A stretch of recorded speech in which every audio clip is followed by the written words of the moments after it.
함께 읽기, 함께 공감하기. 낭독극장 온. 우리 주 예수 그리스도의 순환기.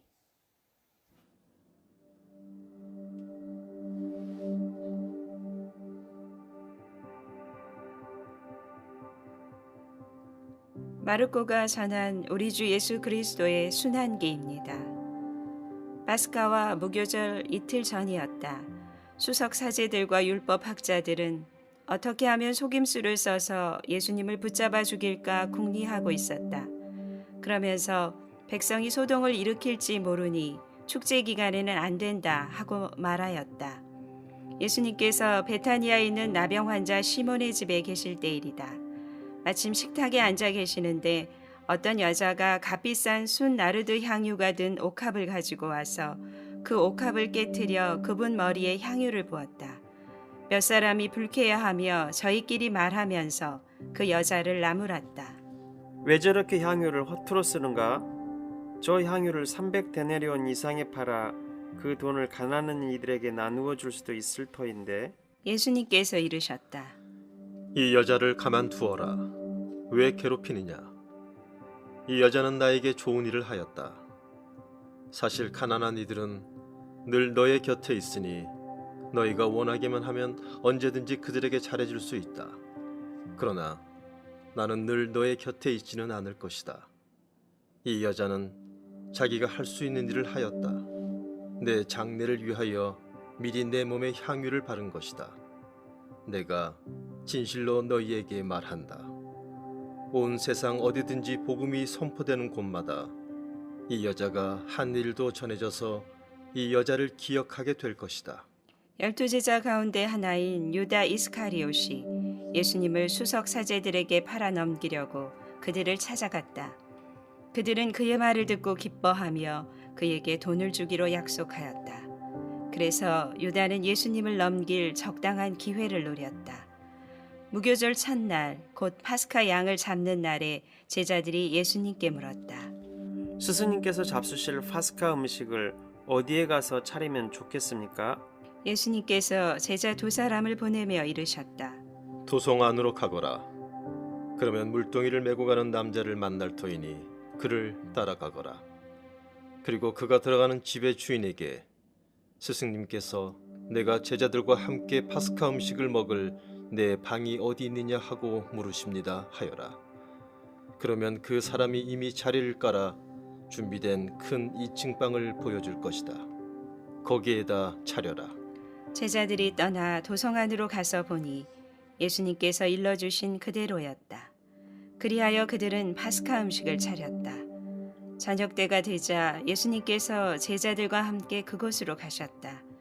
그들이 식탁에 앉아 음식을 먹고 있을 때 예수님께서 말씀하셨다.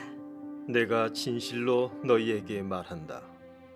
너희 가운데 한 사람, 나와 함께 음식을 먹고 있는 자가 나를 팔아넘길 것이다. 그러자 제자들은 근심하며 차례로 묻기 시작하였다.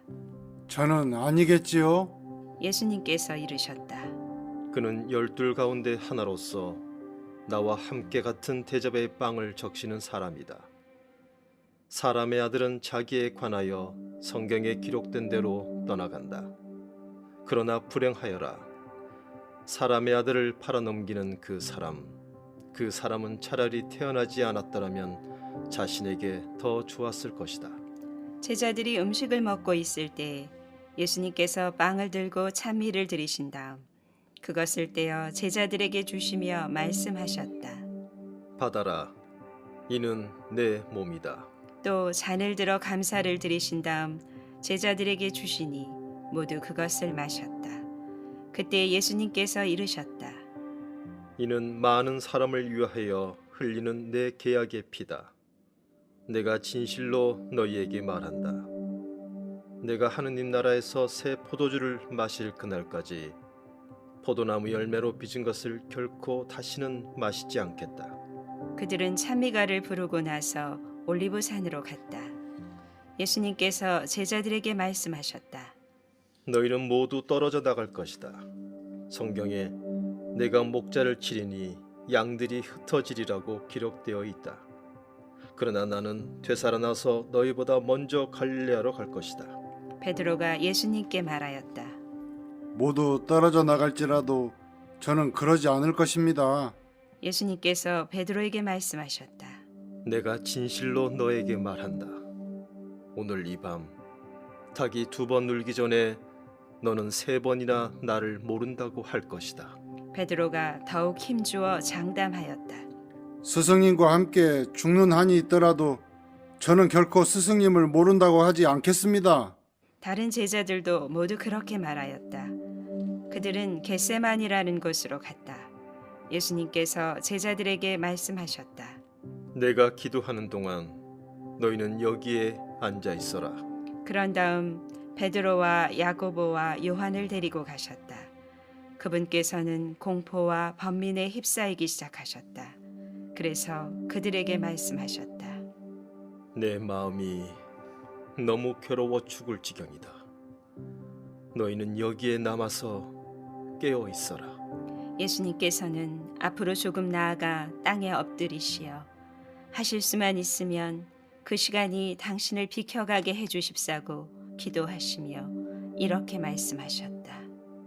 아빠, 아버지, 아버지께서는 무엇이든 하실 수 있으시니 이 잔을 저에게서 거두어 주십시오. 그러나 제가 원하는 것을 하지 마시고 아버지께서 원하시는 것을 하십시오. 예수님께서 돌아와 보시니 제자들은 자고 있었다. 그래서 베드로에게 말씀하셨다. 시몬아, 자고 있느냐? 1시간도 깨어 있을 수 없단 말이냐? 너희는 유혹에 빠지지 않도록 깨어 기도하여라. 마음은 간절하나 몸이 따르지 못한다. 예수님께서 다시 가셔서 같은 말씀으로 기도하셨다. 그리고 다시 와 보시니 그들은 여전히 눈이 무겁게 내리감겨 자고 있었다. 그래서 그들은 예수님께 무슨 말씀을 드려야 할지 몰랐다. 예수님께서는 3번째 오셔서 제자들에게 말씀하셨다. 아직도 자고 있느냐? 아직도 쉬고 있느냐? 이제 되었다. 시간이 되어 사람의 아들은 죄인들의 손에 넘어간다. 일어나 가자. 보라, 나를 팔아넘길 자가 가까이 왔다. 그러자 곧 예수님께서 아직 말씀하고 계실 때 12제자 가운데 하나인 유다가 다가왔다. 그와 함께 수석 사제들과 율법 학자들과 원로들이 보낸 무리도 칼과 몽둥이를 들고 왔다. 그분을 팔아넘길 자는 내가 입맞추는 이가 바로 그 사람이니 그를 붙잡아 잘 끌고 가시오 하고 그들에게 미리 신호를 일러두었다. 그가 와서는 곧바로 예수님께 다가가 말하였다. 스승님, 그러고 나서 입을 맞추었다. 그러자 그들이 예수님께 손을 대어 그분을 붙잡았다. 그때 곁에 서 있던 이들 가운데 한 사람이 칼을 빼어 대사제의 종을 내리쳐 그의 귀를 잘라버렸다. 예수님께서 나서시어 그들에게 말씀하셨다. 너희는 강도라도 잡을 듯이 칼과 몽둥이를 들고 나를 잡으러 나왔단 말이냐? 내가 날마다 너희와 함께 성전에 있으면서 가르쳤지만 너희는 나를 붙잡지 않았다. 성경 말씀이 이루어지려고 이리 된 것이다. 제자들은 모두 예수님을 버리고 달아났다. 어떤 젊은이가 알몸에 아마포만 두른 채 그분을 따라갔다. 사람들이 그를 붙잡자 그는 아마포를 버리고 알몸으로 달아났다. 그들은 예수님을 대사자에게 끌고 갔다. 그러자 수석 사제들과 원로들과 율법 학자들이 모두 모여왔다. 베드로는 멀찍이 떨어져서 예수님을 뒤따라 대사제의 저택 안뜰까지 들어가 시종들과 함께 앉아 불을 쬐고 있었다. 수석 사제들과 온 최고 의회는 예수님을 사형에 처하려고 그분에 대한 증언을 찾았으나 찾아내지 못하였다. 사실 많은 사람이 그분께 불리한 거짓 증언을 하였지만 그 증언들이 서로 들어맞지 않았던 것이다. 더러는 나서서 이렇게 거짓 증언을 하기도 하였다. 우리는 저자가 나는 사람 손으로 지은 이 성전을 허물고 손으로 짓지 않는 다른 성전을 사흘 안에 세우겠다고 말하는 것을 들은 적이 있습니다. 그들의 증언도 서로 들어맞지 않았다. 그러자 대사제가 한가운데로 나서서 예수님께 물었다. 당신은 아무 대답도 하지 않소? 이 자들이 당신에게 불리한 증언을 하는데 어찌된 일이요? 그러나 예수님께서는 입을 다무신 채 아무 대답도 하지 않으셨다. 대사제는 다시 물었다. 당신이 찬양받으실 분의 아들 메시아요? 예수님께서 대답하셨다. 그렇다. 너희는 사람의 아들이 전능하신 분의 오른쪽에 앉아 있는 것과 하늘의 구름을 타고 오는 것을 볼 것이다. 대사제가 자기 옷을 찢고 이렇게 말하였다. 이제 우리에게 무슨 증인이 더 필요합니까? 여러분도 하느님을 모독하는 말을 듣지 않았습니까? 여러분의 생각은 어떻습니까? 그들은 모두 예수님께서 사형을 받아야 마땅하다고 단죄하였다. 어떤 자들은 예수님께 침을 뱉고 그분의 얼굴을 가린 다음 주먹으로 치면서 놀려대기 시작하였다. 알아맞혀 보아라. 시종들도 예수님의 뺨을 때렸다. 베드로가 안뜰 아래쪽에 있는데 대사제의 하녀 하나가 와서 불을 쬐고 있는 베드로를 보고 그를 찬찬히 살피면서 말하였다. 당신도 저 나자렛 사람 예수와 함께 있던 사람이지요? 베드로는 부인하였다. 나는 당신이 무슨 말을 하는지 알지도 이해하지도 못하겠소. 베드로가 바깥들로 나가자 달기 울었다. 그 하녀가 베드로를 보면서 곁에 서 있는 이들에게 다시 말하기 시작하였다. 이 사람은 그들과 한패예요. 베드로는 또 부인하였다. 그런데 조금 뒤에 곁에 서 있던 이들이 다시 베드로에게 말하였다. 당신은 갈릴레아 사람이니 그들과 한패임이 틀림없어. 베드로는 거짓이면 천벌을 받겠다고 맹세하기 시작하며 말하였다. 나는 당신들이 말하는 그 사람을 알지 못하오. 그러자 곧 달기 두 번째 울었다. 베드로는 예수님께서 달기 두 번 울기 전에 너는 세 번이나 나를 모른다고 할 것이다 하신 말씀이 생각나서 울기 시작하였다. 아침이 되자 수석사제들은 곧바로 원로들과 율법학자들 곧 온 최고의회와 의논한 끝에 예수님을 결박하여 끌고 가서 빌라도에게 넘겼다. 빌라도가 예수님께 물었다. 당신이 유다인들의 임금이요? 예수님께서 대답하셨다. 내가 그렇게 말하고 있다. 그러자 수석사제들이 여러 가지로 예수님을 고소하였다. 빌라도가 다시 예수님께 물었다. 당신은 아무 대답도 하지 않소? 보시오, 저들이 당신을 갖가지로 고소하고 있지 않소? 예수님께서는 더 이상 아무 대답도 하지 않으셨다. 그래서 빌라도는 이상하게 여겼다. 빌라도는 축제 때마다 사람들이 요구하는 죄수 하나를 풀어주곤 하였다. 마침 바라빠라고 하는 사람이 반란 때 살인을 저지른 반란 군들과 함께 감옥에 있었다. 그래서 군중은 올라가 자기들에게 해오던 대로 해달라고 요청하기 시작하였다. 빌라도가 그들에게 물었다. 유다인들의 임금을 풀어주기를 바라는 것이요? 빌라도는 수석사제들이 예수님을 시기하여 자기에게 넘겼음을 알고 있었던 것이다. 그러나 수석사제들은 군중을 부추겨 그분이 아니라 바라빠를 풀어달라고 청하게 하였다. 빌라도가 다시 군중에게 물었다. 그러면 여러분이 유다인들의 임금이라고 부르는 이 사람은 어떻게 하기를 바라는 것이요? 그러자 군중은 거듭 소리 질렀다. 십자가에 못 박으시오! 빌라도가 그들에게 물었다. 도대체 그가 무슨 나쁜 짓을 하였단 말이요? 군중은 더욱 큰 소리로 외쳤다. 십자가에 못 박으시오! 그리하여 빌라도는 군중을 만족시키려고 바라빠를 풀어주고 예수님을 채찍질한 다음 십자가에 못 박으라고 넘겨주었다. 군사들은 예수님을 뜰 안으로 끌고 갔다. 그곳은 총독 관저였다. 그들은 온 부대를 집합시킨 다음 그분께 자주색 옷을 입히고 가시관을 엮어 머리에 씌우고서는 이렇게 말하며 인사하기 시작하였다. 유다인들의 임금님 만세. 또 갈대로 그분의 머리를 때리고 침을 뱉고서는 무릎을 꿇고 엎드려 예수님께 절하였다. 그렇게 예수님을 조롱하고 나서 자주색 옷을 벗기고 그분의 겉옷을 입혔다. 그리고 예수님을 십자가의 못 박으러 끌고 나갔다. 그들은 지나가는 어떤 사람에게 강제로 예수님의 십자가를 지게 하였다. 그는 키레네 사람 시몬으로서 알렉산드로스와 루포스의 아버지였는데 시골에서 올라오는 길이었다. 그들은 예수님을 골고타라는 곳으로 데리고 갔다.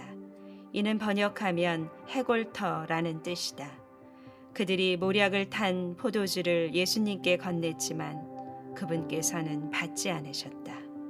그들은 예수님을 십자가에 못 박았다. 그러고 나서 그분의 겉옷을 나누어 가졌는데 누가 무엇을 차지할지 제비를 뽑아 결정하였다. 그들이 예수님을 십자가에 못 박은 때는 아침 9시였다. 그분의 죄명패에는 유다인들의 임금이라고 쓰여 있었다. 그들은 예수님과 함께 강도 둘을 십자가에 못 박았는데 하나는 오른쪽에 다른 하나는 왼쪽에 못 박았다. 지나가는 자들이 머리를 흔들며 그분을 이렇게 모독하였다. 저런 성전을 허물고 사흘 안에 다시 짓겠다더니 십자가에서 내려와 너 자신이나 구해보아라. 수석 사제들도 이런 식으로 율법 학자들과 함께 조롱하며 서로 말하였다. 다른 이들은 구원하였으면서 자신은 구원하지 못하는군. 우리가 보고 믿게 이스라엘 임금 메시아는 지금 십자가에서 내려와 보시지. 예수님과 함께 십자가에 못 박힌 자들도 그분께 비아냥거렸다.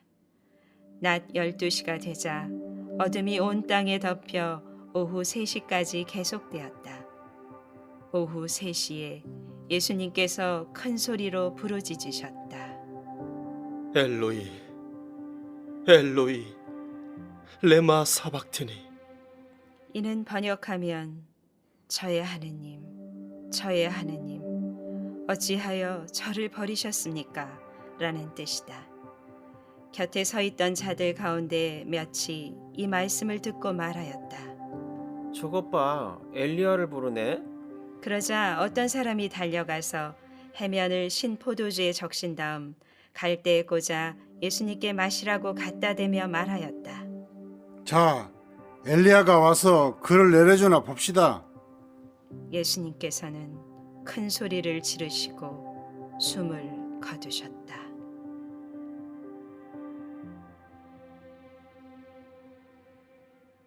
그때 성전 휘장이 위에서 아래까지 두 갈래로 찢어졌다. 그리고 예수님을 마주보고 서 있던 백인 대장이 그분께서 그렇게 숨을 거두시는 것을 보고 말하였다. 참으로 이 사람은 하느님의 아드님이셨다.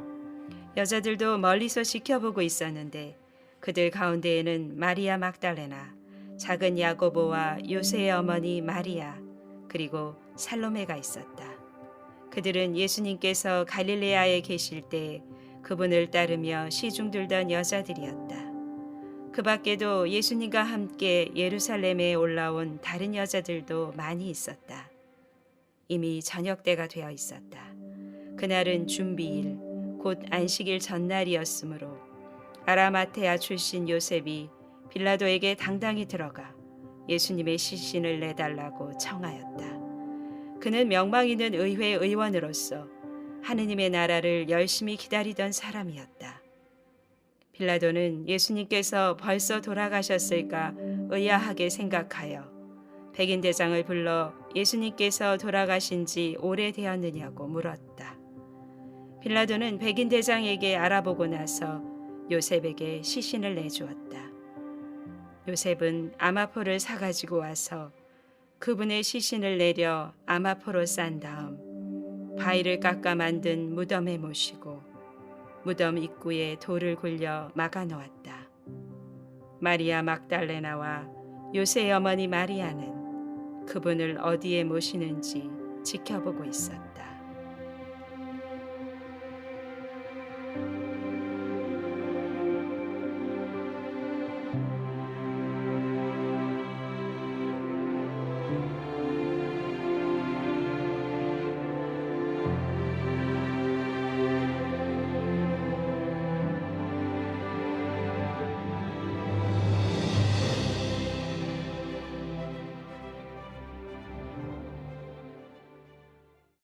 출연 예수님, 재승 요한 보스코, 다른 한 사람 영문 바오로, 다른 몇 사람 선우 이시도로, 미설 플로라, 해설 소영 율리안나.